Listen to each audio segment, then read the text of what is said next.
Hi, today I'm taking apart a printer to harvest some parts from it and recycle some parts. So let's take it apart. Oh look, it's a power supply. Alright, let's just get this out of the way. This thing just pops right off here. Maybe. Not easily, it doesn't. Look at that. Double-sided sticky tape holding that on. There's the whole scanner. Just gotta pop all these clips off. Whoops. Or break them off. Alright, so we've got us a nice little electric motor. Ooh, look at that. This motor has an encoder wheel on it. And there you have the reading head with the light. So the white part's light, and then the reading head is this little tiny black strip right here. And there's a circuit board with an LED, some buttons, and a nice little LCD display. And we have us a nice sheet of glass.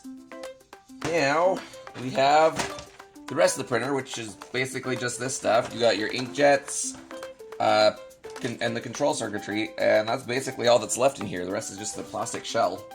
Alright, there's the control circuit board. You got your Wi-Fi chip here, so this printer was obviously Wi-Fi enabled. I might try and pull this USB port off of here. You can always use an extra USB port. The rest of this, I don't know if it's worth desoldering though. I'll hang on to this. This is an encoder. It's got 2 encoders on here. So I can definitely use those little encoders for a project. We have the inkjet rail. So here's your most valuable part of the printer, your ink pods. You can see the circuitry in there, little pads that control those inkjets. Nice thing on here though is we got us another motor. This is actually an encoder strip to tell this printhead where it's at. There's another encoder on this circuit board. Another spring! Now I gotta get this freaking metal clip off the end to get this rod out. There we go. Nice metal rod that I can use for a project. There we go, that's a nice looking motor. Okay, there we go. So there's just a metal clip there. And there's the belt. Mostly out of the circuit board, I just want the encoder, but I might have to just take the whole circuit board. So there's a circuit board with the connections to the inkjet, nice ribbon cable, but mostly want that encoder. Basically, the only other thing in here I really want is that motor. There's another motor.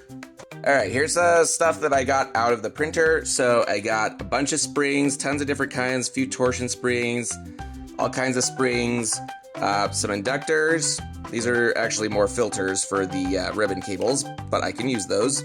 Got these 3 motors, the one with the encoder, and then the 2 other motors, the metal rod that was in there. And then, of course, the circuit board. So we've got this LED circuit that kept the light pipe. The circuit boards with the encoders on them. Of course, the one with the LCD and the buttons, because I'll probably be able to reuse that. And then this one, so I can take the USB port off. And then, of course, another encoder. I also got a whole bunch of plastic screws. As you can see, they've got the plastic screws have these really wide threads on them so they don't strip out. They're really good for like 3D printing stuff and screwing 3D printed stuff together without stripping it out as easily. So I save all of the screws from stuff like this. This 22 volt DC power supply, which I can probably use for a project at some point. I also got the glass sheet out of the scanner. So I'd say it's pretty good. Obviously, I got some other random wires too with filter inductors on them. So I can use the wires and stuff. So that's what I got out of the printer, and there's the pile of plastic that's left. So that's gonna all get thrown away. If you liked it, hey, leave a thumbs up. And if you want to see me try and get the circuit board out of the scanning head, let me know, and I'll do a video on that. But otherwise, thanks for watching.